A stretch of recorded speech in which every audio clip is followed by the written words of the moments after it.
Welcome friends, welcome to another video of DLTGH. Today I want to get the chapter 1 of economics development. The idea of development or progress has always been with us.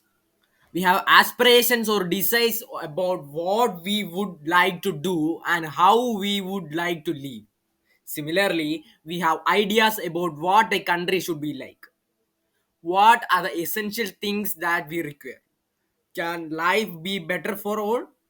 How should people live together? Can there be more equality?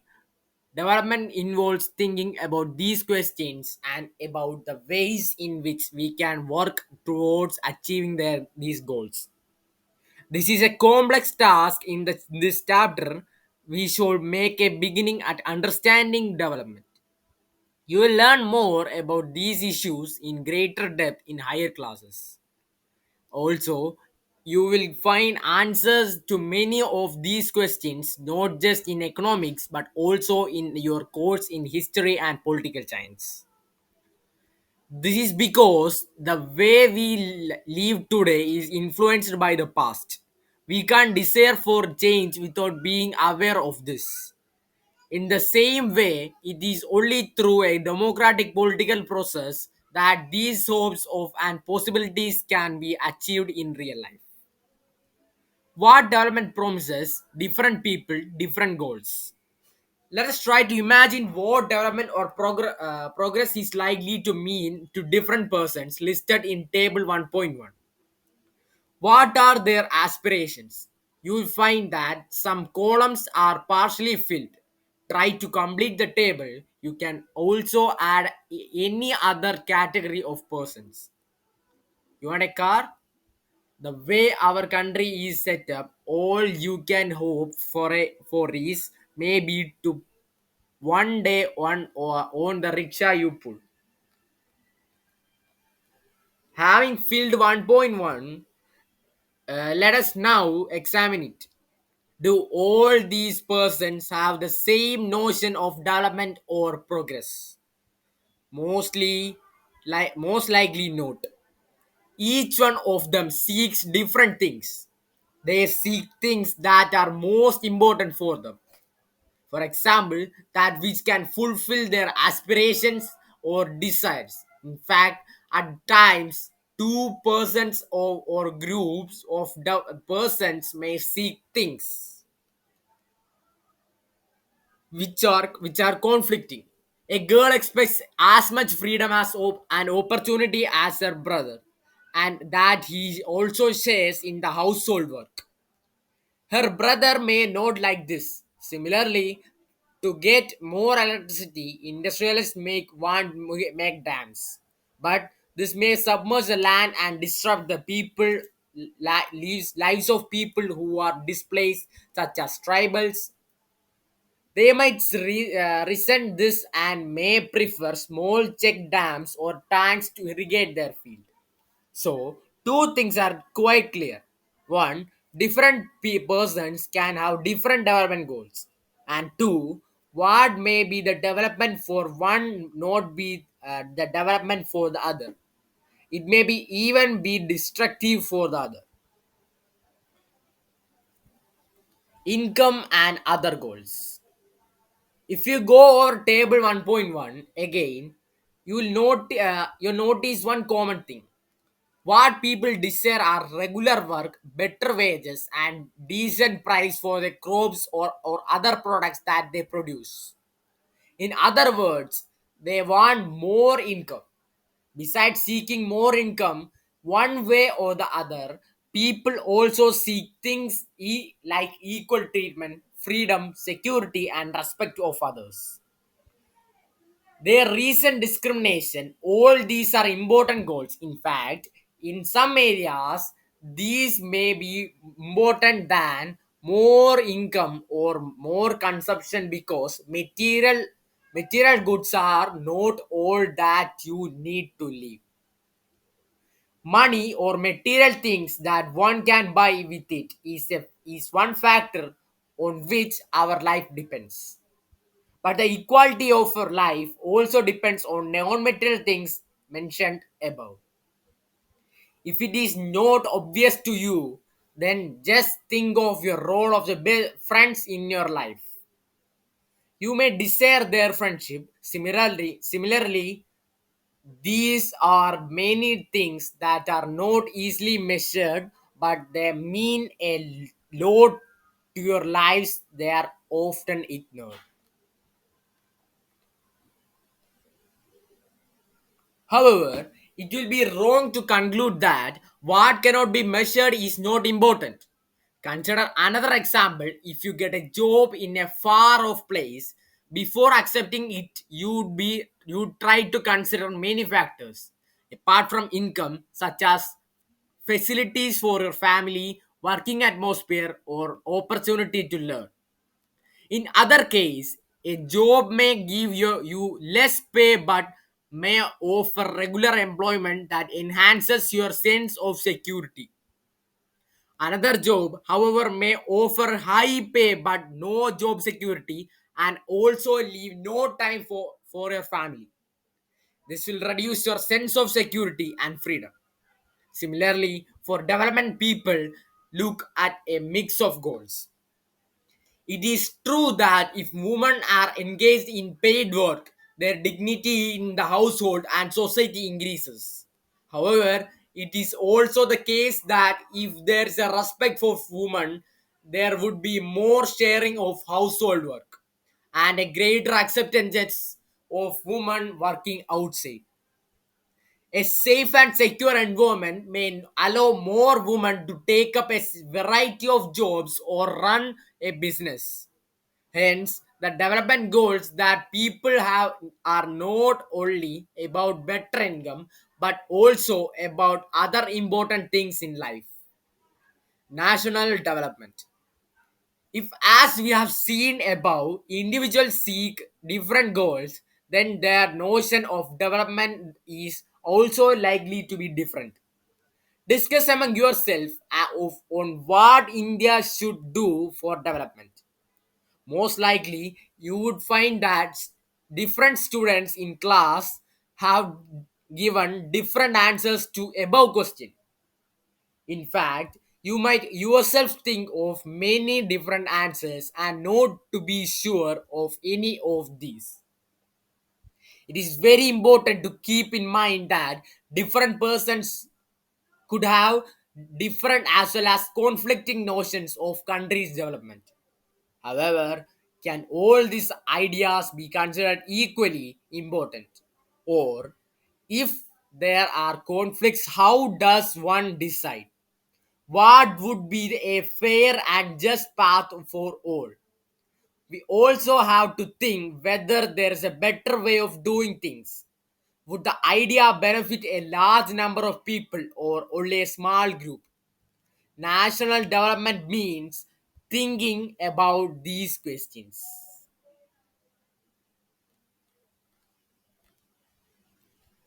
How to compare different countries or states? You might ask if development can mean different things. How come some countries are generally called developed and others underdeveloped? Before we come to this question, let us consider another question. When we compare different things, they could have similarities as well as differences. Which aspects we use to compare them? Let us look at students in the class itself. How do we compare different students? They differ in height, health, talents, and interests. The healthiest student may not be most studious one. The most intelligent student may not be the most friendliest one. Now, how do we compare students? The criterion we may use depends on the purpose of comparison. We use different criterion to choose a sports team, a debate team, a music team, or a team to organize a picnic. Still, if you for some purpose we have to choose the criterion for all round progress of children in the class. How shall we do it? Usually, we take one or more important characteristics of persons and compare them based on their characteristics. Of course, there can be differences about what are important characteristics that should form the basis of comparison. Friendliness and spirit of cooperation, creativity or Mars secure. This true development too for this is true of development too. For comparing countries, their income is considered to be one of the most important attributes. Countries with higher income are more developed than others with less income. This is based on the understanding that more income means more of all things that humans being need. Whatever, whatever people likes and should have, they will be able to get with higher, greater income. So greater income itself is considered to be one of the important goal. Now, what is the income of a country? Intuitively, the income of the country is the income of all the residents of the country. This gives us the total income of the country. However, the comparison between countries' total income is not just an useful measure, since countries have different populations. Comparing total income will not tell us what an average person is likely to earn. Are people in our one country better off than others in a different country? Hence, we compare the average income. This is the total income of the country divided by its total population. The average income is also called as per capita income. In World Development Reports brought out by the World Bank, this criterion is used in classifying countries. Countries with per capita income of US dollars for 49,300 per annum and above in 2019 are called high income or rich countries. And those with a per capita income of US dollars 2,500 or less than called low income countries. India comes in the category of low middle income countries because its per capita income in 2019 was just US dollars 6,700 per annum. The rich countries in excluding some countries of Middle East and certainly other small countries are generally called developed countries. Average income and other criteria. When we looked at individual aspirations and goals, we found out that people will not only think of better income but also have goals such as security, respect for others, equal treatment, freedom, etc. In my etc. in mind. Similarly, when we think of nation or a region, we may beside average income think of other equally important attributes. What could these attributes be? Let us examine this through an example. Table 1.3, which is shown here, gives the per capita income of Haryana, Kerala, and Bihar. Actually, these figures are of per capita net state domestic product at current prices for 2018 to 19. Let us ignore what this complicated term exactly means. Roughly, we can take it to be the better per capita income of the state. We find that of the three, Haryana has the highest per capita income and Bihar is at the bottom. This means that on an average of person in Haryana earned ris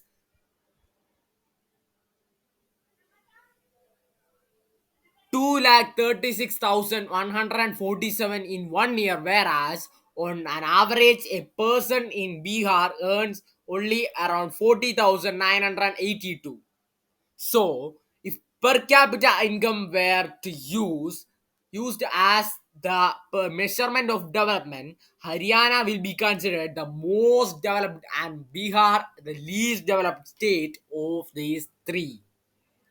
Now, let us look at certain other data pertaining to these states. Some comparative data on Haryana, Kerala, and Bihar. As you know, Kerala is having the most literacy rate, and comparing it with the infant mortality rate, 1000 leaves per birth, if we compare these both, Kerala is the best. What does this table show?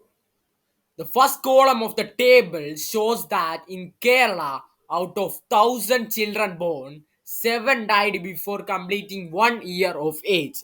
But in Haryana, the proportion of children dying with 1 year of birth was 30, which is nearly 3 times more than that of Kerala. One of the On the other hand, the per capita income of Haryana is more than that of Kerala, as shown in table 1.3. Just think of how dear are your parents to you. Think of how everyone is so happy when a child is born. Now try to think of parents whose children die before they even celebrate their first birth. How painful it must be to these parents. Next, note the year to which this data pertains. It is 2018. So we are not talking of old times. It is 70 years after independence when our metro cities are full of high rise buildings and shopping malls. The problem does not end in infant mortality rate. The last column of table 1.4 shows that about half of the children aged 14 to 15 in Bihar are not attending school beyond class 8. This means that if you went to school in Bihar, nearly half of your elementary class friends would be missing. Those who could have been in school are not there. If this had happened to you, you would not be able to read what you are reading now. Public facilities. How is it that the average person in Haryana has more income than the average person in Kerala but lags behind in these crucial key areas? The reason is money in your pocket cannot buy all the goods and services that you may need to live well. So, income by itself is not completely adequate indicator of material goods and services that citizens are able to use. For example, normally your money cannot buy you a pollution free environment or ensure that you get unadulterated medicines unless you can afford to shift to a community that already has all these things. Money may also not be able to protect you from infectious disease unless the whole of your community takes preventive steps. Actually, for many of the important things in life, the best way, also the cheapest way, is to provide these goods and services collectively. This thing will be it's cheaper to have collective security for a whole locality or for each house to have its own security staff. What if no one other than you in your village or locality is interested in studying? What do you be able to study? Not unless your parents could afford to send you to some private school elsewhere. So you are actually able to study because many other children also want to study, and because many people believe that the government should open schools and provide other facilities so that all children have a chance to study. Even now, in many areas, Children, particularly girls, are not able to go to high schools because the development of society has not provided adequate facilities. Kerala has low infant mortality rate because it has a adequate provision of basic health and educational facilities. Similarly, in some states, the public distribution system functions well. Health and nutritional status of people of such states is certainly likely to be better.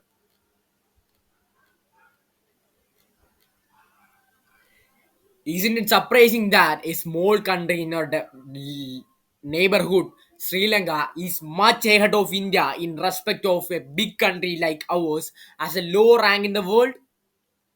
Table 1.6 also shows that though Nepal and Bangladesh have low per capita income than that of India, yet they are better than India in life expectancy.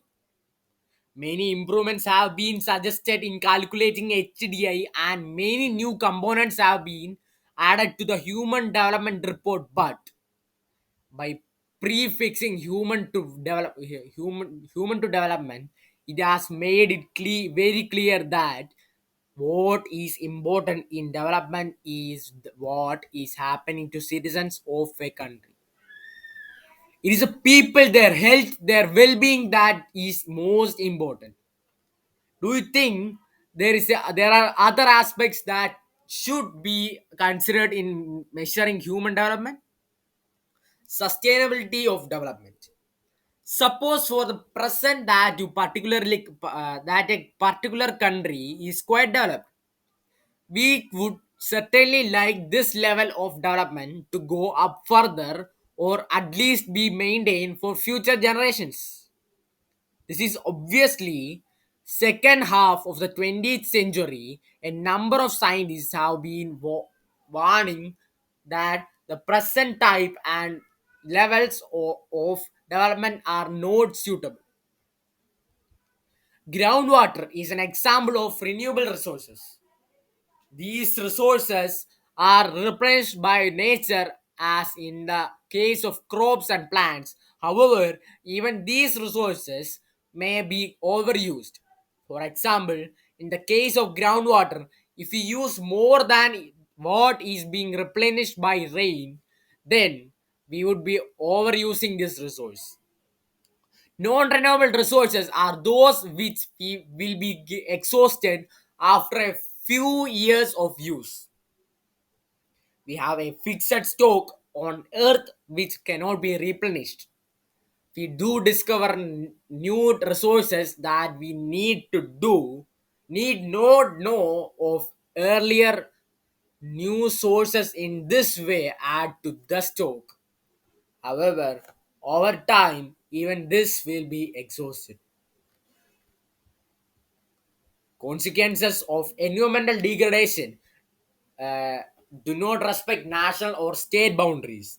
This is issue. This issue is no longer region or nation specific. Our future is linked together. Sustainability of development is comparatively a new area of knowledge in which scientists, economists, philosophers, and other social scientists are working together. In general, the question of development or progress is perennial. At all times, as a member of society and as individuals, we need to ask where we want to go, what we wish to become, and what our goals are. So, the debate on development continues. So, that's a chapter. Thanks for watching the video. If you like the video, please subscribe to the channel, share the video, and like the video too. Thanks for watching.